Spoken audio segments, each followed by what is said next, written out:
Hello and welcome to a screencast that's going to show you how to access PebblePad for the first time as an external. So you might be a mentor, an employer, or anyone who's wishing to access our PebblePad system to be able to view, annotate, mark, or add comments or feedback to a Sheffield Hallam University student's piece of work.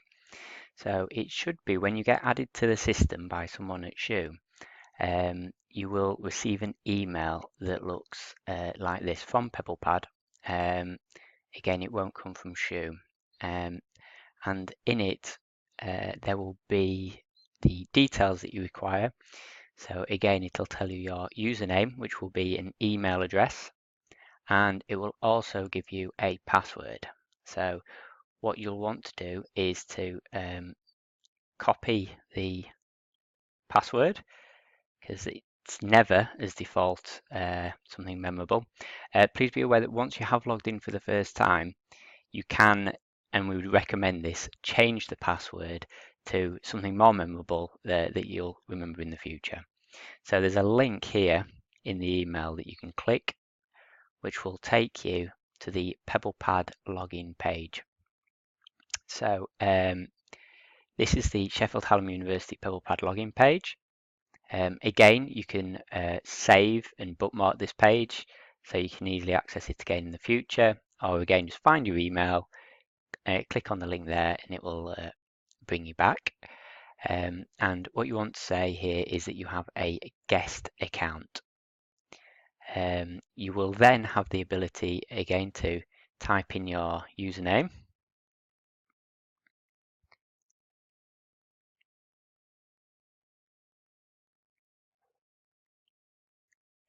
Such, and then you're able to paste in or write in your password. Now, before we move on from this page, it's worth noting that this is the same page you can go to if you've not got this far in a future reason because you think I can't remember what my password was.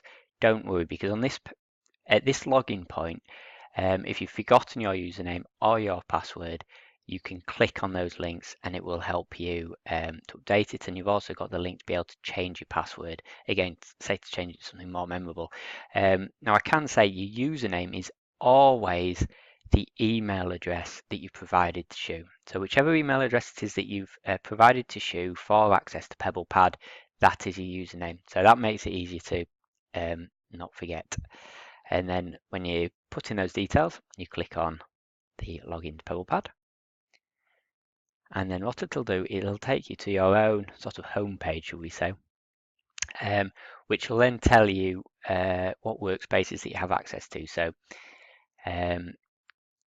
So depending on how many courses at SHU that you're helping with, or depending on which students you've got and what year those students are in, you might have more than one site. So if you know the name of the site of the student you're looking for, you can then click on that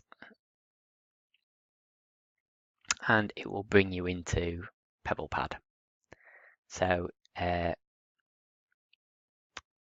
that's all.